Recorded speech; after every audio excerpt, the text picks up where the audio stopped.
ஒரு ஆட்சி நல்லாட்சியா பொல்லாத ஆட்சியா அப்படின்னு பார்க்கறதுக்கான மிக முக்கியமான அளவுகோல் வந்து அந்த ஆட்சியில் சட்டம் ஒழுங்கு பிரச்சனை எப்படி இருக்குது அப்படின்றத பொறுத்து தான்.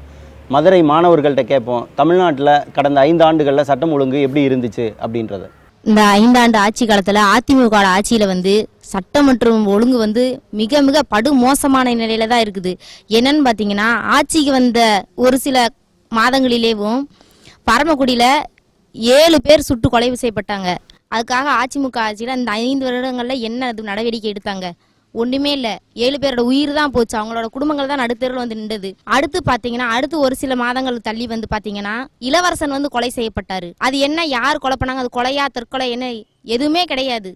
அது எந்த ஒரு இதுவுமே இல்லை. அடுத்து அது வந்து அப்படியே மூடி மறைக்கப்பட்டது. அடுத்து பார்த்தீங்கன்னா கோகுல்ராஜோட கொலை. அடுத்து வந்து அது வந்து என்னன்னு பார்த்தீங்கன்னா ஒன்றுமே கிடையாது. நம்ம இப்போ ரீசெண்டாக நடந்தாங்க இவங்க கொலை, சங்கர் உடுமலைப்பேட்டையில், அவங்களோட கொலைக்கு என்னன்னு யார் இதுவுமே கேட்கவே கிடையாது. இந்த ஆட்சியில் வந்து இந்த அம்மா வந்து பார்த்தீங்கன்னா ஜாதி ரீதியாக தான் இருக்காங்களே வந்து ஜாதியை ஒழிக்கணும்னு சொல்லிட்டு ஒரு இது கூட கிடையாது. பொதுவாக சட்டம் ஒழுங்கு அப்படின்றது வந்து பொதுமக்களுடைய அமைதியை பொறுத்த ஒரு விஷயம். இந்த மாதிரியான தனிப்பட்ட சம்பவங்கள் வந்து ஒரு இண்டிவிஜுவலான உங்களை வந்து எப்படி பாதிக்குது அப்படின்னு நினைக்கிறீங்க? எப்படின்னா சமூகத்தில் வந்து நானும் ஒரு இது தானே, அதனால தான் எங்களையும் இன்னைக்கு அவங்களுக்கு வந்து நாளைக்கு எனக்கே வரலாம் இல்லையா? நானும் ஒரு ஜாதியில தானே இருக்கேன், எல்லாரும் ஒரு ஜாதியில தானே இருக்காங்க. அதனால இந்த இதுல வந்து சட்டம் இந்த மாதிரியான சமூக விரோத சக்திகளை வந்து ஒரு அரசாங்கம் ஒடுக்கலை அப்படின்னு நீங்க நினைக்கிறீங்க? கட்டாயமாக. ஓகே. சகோதரி சொன்னாங்க பரமக்குடியில் 7 பேரை சுட்டு கொண்டாங்கன்னு. அது யாருக்காகனா ஜான் பாண்டியனுக்காக தான் சுட்டு கொண்டாங்க. ஆனால் கொஞ்ச நாளைக்கு முன்னாடி பார்த்தீங்கன்னா ஜான் பாண்டியன் வந்து ஜெயலலிதா கூட போஸ்ட் கொடுக்குறதும் அவங்க குடும்பத்தோட போஸ்ட் கொடுக்குறதும் இந்த மாதிரி இதெல்லாம் பண்ணாங்க.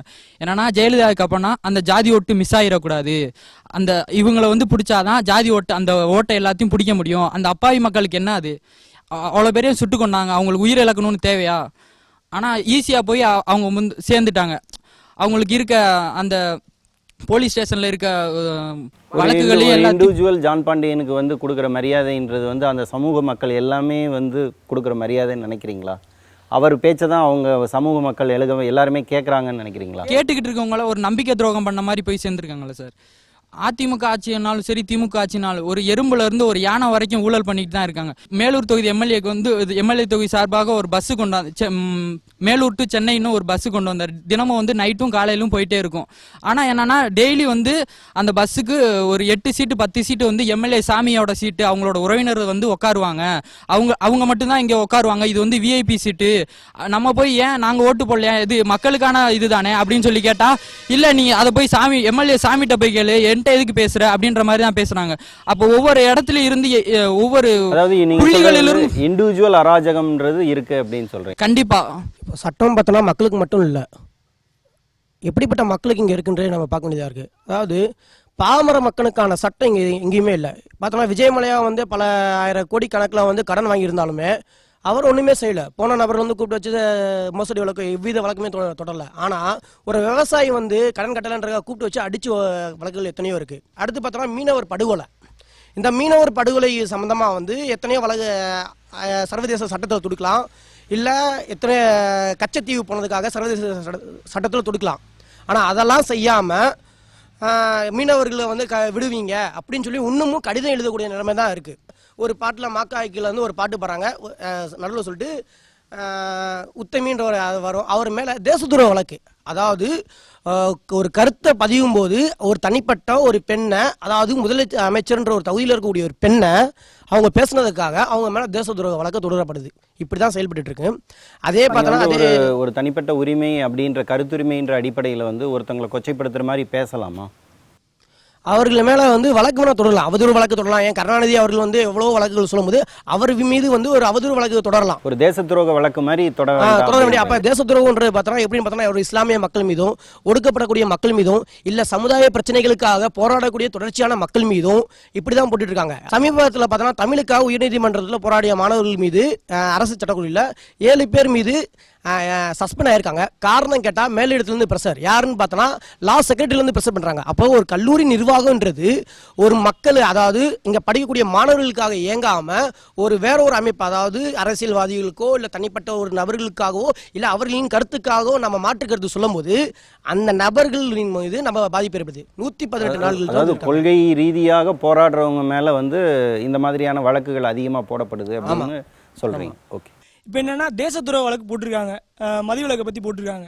இல்லை நான் ஒரு கேள்வி கேட்குறேன் தமிழக அரசை பார்த்து, மது பாட்டில்ன்றது நம்மளுக்கு ஒரு சின்னமா, அது வந்து தேசிய சின்னமா? நம்மளுக்கு மயில்ன்றது ஒரு தேசிய சின்னம், அதை கொண்டா நீங்கள் தேச துரோக வழக்கு போடலாம். ஓகே, ஆலமரத்தை விட்டுனா நீங்கள் தேச துரோக வழக்கு போடலாம். இதுக்காக எதுக்கு போடணும்? இதனால எத்தனையோ குடும்பங்கள் அழியுது, எத்தனையோ பேர் சாகுறாங்க, கொலை கொள்ளை கற்பழிப்பு எந்த கட்சி வந்தாலும் நடந்துக்கிட்டே தான் இருக்குது. இதுக்கு எதுக்கு நீங்கள் தேச துரோக வழக்கு போடணும்? யார் பண்ணாலும் உங்களை வந்து தடியீடு நடத்துறீங்க. ஸோ இதை ஒருத்தன் வந்து குடிச்சிட்டு ரோட்டில் இது பண்ணுறான், ஸோ அவனே நீங்கள் தடியீடு பண்ண மாட்டீங்க. இதை வந்து நான் வந்து உண்மையாக கண்டிக்கிறேன். அதுக்கப்புறம் வந்து நான் வந்து போன வட்டம் வந்து மதுவுக்கு எதிராக வந்து கன்னியாகுமரியிலிருந்து சென்னை வரைக்கும் பாத யாத்திரை போனாங்க. நிறைய பேர் வந்து கண்ணு தெரியாதவங்களும் ஒரு 2-3 பேர் கலந்துக்கிட்டாங்க. கடைசியாக நான் வந்து ஒரு 1 வீக் கலந்துக்கிட்டேன்.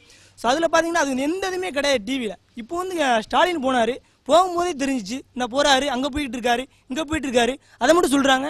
இவங்க பண்ணுறதை மட்டும் ஏன் சொல்ல மாட்டாங்க? இவங்க யாருக்காக போராடுறாங்க? தமிழகத்துக்காக தான் போராடுறாங்க, அதை மட்டும் ஏன் சொல்ல மாட்டாங்கன்னு நான் கேட்குறேன்.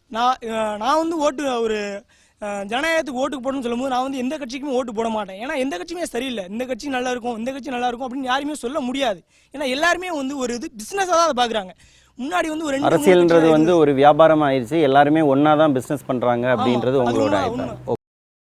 போலீஸ் வந்து ரொம்ப மோசமாக இருக்குது. இப்போ கூட நாங்கள் கிளம்பி வர்ற கொஞ்ச நேரத்துக்கு முன்னாடி ஒரு காருக்காண்டி வெயிட் பண்ணிட்டு இருந்தோம். நாங்கள் அங்கிட்டிருந்து ஒரு போலீஸ் ஜீப் வந்துச்சு, வந்து எதுக்கு தம்பி இங்கே உட்காந்துருக்கீங்க, இங்கெல்லாம் உட்காரக்கூடாது நீங்கள் அப்படின்னாங்க. சார் நாங்கள் வெளியே போகிறதுக்கு இந்த மாதிரி ஒரு காருக்காண்டி வெயிட் பண்ணுறோம் அப்படின்னா, இல்லை இங்கெல்லாம் உட்காரக்கூடாது, நீங்கள் உள்ளே போங்க அப்படின்னு எங்கள் ஏரியாக்குள்ளே அனுப்பிச்சி விட்டாங்க. திரும்ப வீட்டுக்கு போயிட்டு திரும்ப கொஞ்ச நேரம் கழிச்சு வந்தோம். இந்த மாதிரி போலீஸ் ரொம்ப மோசமாக இருக்குது. எங்கே போராட்டம்னாலும் முதலாம் இப்படி பண்ணக்கூடாது சொல்லி பேசி அனுப்பிச்சிடறாங்க. இப்போ எடுத்தோன்னே அதில் அடிக்க ஆரம்பிச்சிடறாங்க. இதனால மாணவர்கள் வந்து அவங்களோட கருத்தை வந்து தெரிவிக்க ரொம்ப பயமாக இருக்குது. போலீஸில் மாட்டிக்குவோம். சமூக வலைதளங்களில் எந்த ஒரு கருத்து போட்டாலும் அதை நம்மளோட கருத்தை போடுறதுக்கு தான் அந்த அக்கௌண்ட்லேயே நம்ம வச்சுருக்கோம். நம்ம போட்டால் போலீஸ்காரங்க பிடிச்சிடுறாங்க. அந்த பயத்திலே யாருமே இளைஞர்கள் வந்து ரொம்ப பயப்படுறாங்க போலீஸை பார்த்தா. இப்போ வந்து இந்தியாவில் வந்து ஒரு தனி மனிதன் வந்து தன்னோட வந்து சொந்த கருத்தை வந்து தெரிவிக்கலான் இருக்கு, அதுக்கு தான் சுதந்திரம் கொடுத்துருக்காங்க. ஆனால் வந்து இப்போ வந்து வக்கீல் படிச்சுட்டு இருக்காங்க லா காலேஜில், நந்தினின்னு ஒருத்தவங்க.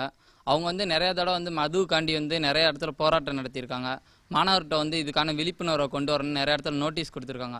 அவங்க ஒவ்வொரு தடையும் கொடுக்கும்போது எங்கிட்ட வந்து நான்லாம் ஸ்கூல் படிக்கும்போது வந்து கொடுக்கும்போது கெஞ்சுவாங்க, தம்பி இப்படிலாம் இருக்குப்பா, நம்ம நாட்டை நம்ம தான் திருத்தணும் அப்படின்னு சொல்லிட்டு வந்து கொஞ்சுவாங்க. ஆனால் வந்து நான் நிறைய தடவை நியூஸில் பார்த்துருக்கேன், அவங்கள வந்து எங்கேயாவது போராட்டம் பண்ணாங்க. அவங்க ஃபேமிலியே 2 பொண்ணு அவங்க அப்பா 2 பேரும் சேர்ந்து நிறைய போராட்டம் நடத்திக்கிட்டே இருக்காங்க.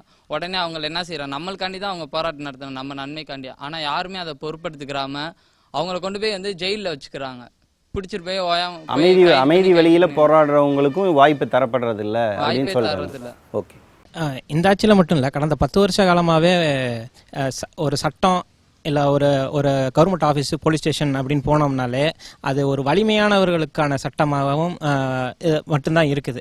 ஒரு சாதாரண கேஸு ஒரு புருஷ மண்டாடி இதுனா சமாதானப்படுத்தி அனுப்பிச்சிடுறாங்க. இல்லை ரொம்ப சின்ன விஷயம் ஏதோ ஒரு அப்ளிகேஷன் அப்ளை பண்ணுறோம் அப்படின்னா முடிச்சு விட்ருவாங்க. பட் இதை தாண்டி ஒரு பெரிய பிரச்சனை அப்படின்னு போய் நிற்கணும்னா யார் வலிமையாக இருக்கிறாங்களோ அவங்களுக்கு மட்டும்தான் சட்டம் வந்து உதவியாக இருக்குது. அது போலீஸ் ஸ்டேஷனாக இருக்கட்டும், எதுவாக இருக்கட்டும். என்ன செய்யணும் வந்து ஏதாவது ஒரு பணம் கலெக்ட் பண்ணி கொடுத்தா தப்பிச்சிடலாம் அப்படின்னு வந்து சாதாரண ஆட்கள் நினைக்கக்கூடிய, கண்டிப்பா அவங்க இப்போ ஒரு போலீஸ் ஸ்டேஷன் போனாலுமே காசு கொடுத்தா பிரச்சனை முடிஞ்சிருப்பா அப்படின்ற மனநிலைக்கு எல்லாருமே வந்துட்டாங்க. இது வந்து இருக்கிற யதார்த்தமான நிலைமைகள் எல்லாத்தையுமே இவங்க சொல்லிட்டாங்க. சொன்னதுல வந்து எந்த இடத்துல வந்து இதை வந்து தடுக்க முடியும், அதுக்கு வந்து மக்களுடைய பவர் அப்படின்ற மாதிரியான விஷயங்கள் என்ன இருக்கு? இப்போ பார்த்தோம்னா முழுக்க வந்து சட்டத்தின் ஆட்சி அப்படின்னு சொல்றாங்க. ஆனால் உண்மையிலேயே வந்து அப்படி நடக்கிறது இல்லை. பெரும்பாலும் வந்து இங்கே இருக்கக்கூடிய சில நல்ல சட்டங்களை கூட அவங்க நடைமுறைப்படுத்துறது இல்லை. சட்டத்தை நடைமுறைப்படுத்தினா இல்லை பிரச்சனை தீந்துருன்னு சொல்கிறாங்க. அது ஒரு விதத்தில் ஒரு மாயை தான். ஆனால் உண்மையிலேயே அந்த இதை கூட வந்து இவங்க ஒழுங்காக செய்கிறதில்ல. இந்த சட்டங்கள் வந்து அகற்றப்பட்டு நம்மளுக்கான சட்டங்களா, மக்களுக்கான சட்டங்களா, மக்களுக்கு அதிகாரங்கள் கொடுக்கக்கூடிய சட்டங்களாக இருக்கணும். இப்போ ஒரு போலீஸ் தப்பு பண்ணாருன்னா அவரை தட்டி கேட்கக்கூடிய, சாதாரண ஒரு விவசாயிக்கு ஒரு போலீஸ் செய்யக்கூடிய தவறை வந்து, ஒரு விஏஓ செய்யக்கூடிய தவறை வந்து தட்டி கேட்கக்கூடிய ஒரு அதிகாரம் வந்து ஏற்றப்படணும். அந்த அதிகாரம் இல்லாத வரை மக்கள் வந்து கீழையும், இந்த அதிகார வர்க்கம், அரசியல்வாதிகள் எல்லாரும் வந்து மேலையுமா இருப்பாங்க. இப்போ இந்த வந்து முறையை வந்து மாற்றி அமைக்கணும்.